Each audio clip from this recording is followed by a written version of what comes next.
Hello, I'm Sonia.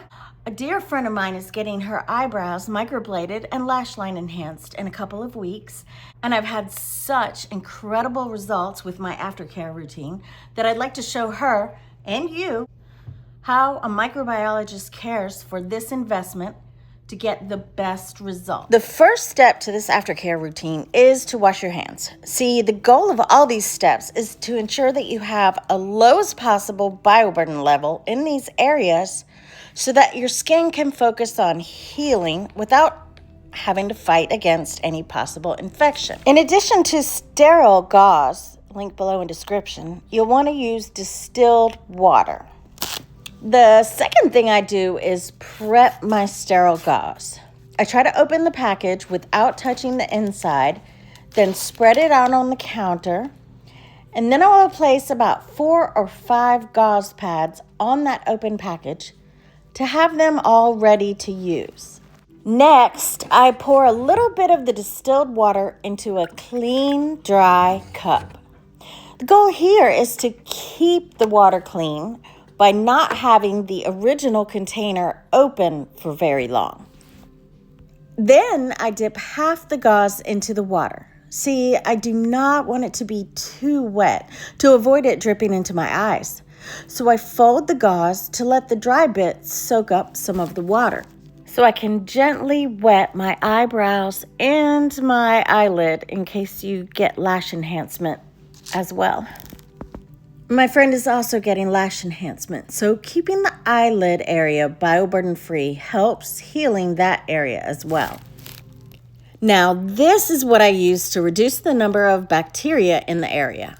Betadine surgical scrub. I use the same piece of gauze that I use to wet my brows and eyelid, and I add a couple of drops of the scrub onto it. Then I gently dab it onto my eyebrows and eyelid. Remember, you do not want the gauze to be too wet because you do not want this dripping in your eyeballs. Wait 15 seconds, then take a fresh, clean, sterile gauze from your pile and dip half of it into the water again. Use it ever so gently to remove the betadine scrub. That's the great thing about this stuff. You can see when all of it's been removed because your gauze will be clean.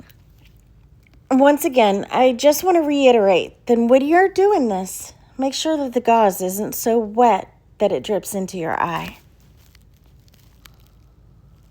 Then take another clean, sterile gauze from your pile and repeat the process, dipping it into the water and removing the betadine until it doesn't show up on your gauze when you wipe your eye.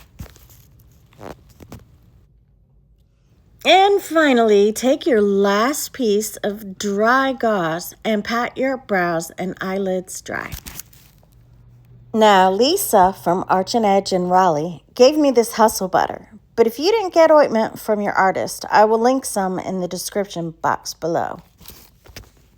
Put a super thin layer on your eyebrows and your eyelid and just a tiny bit on that eyelash enhancement area. So by using these little tips, a routine that takes less than 5 minutes every morning and night for 2 weeks, you can reduce the bacteria on and around these wounds so your body can focus on healing and you will have less scabbing and less pigment loss and skip what people normally see on days 5 through 14. So thank you for watching. I wish you the best, and I hope you enjoyed this little blooper reel at the end.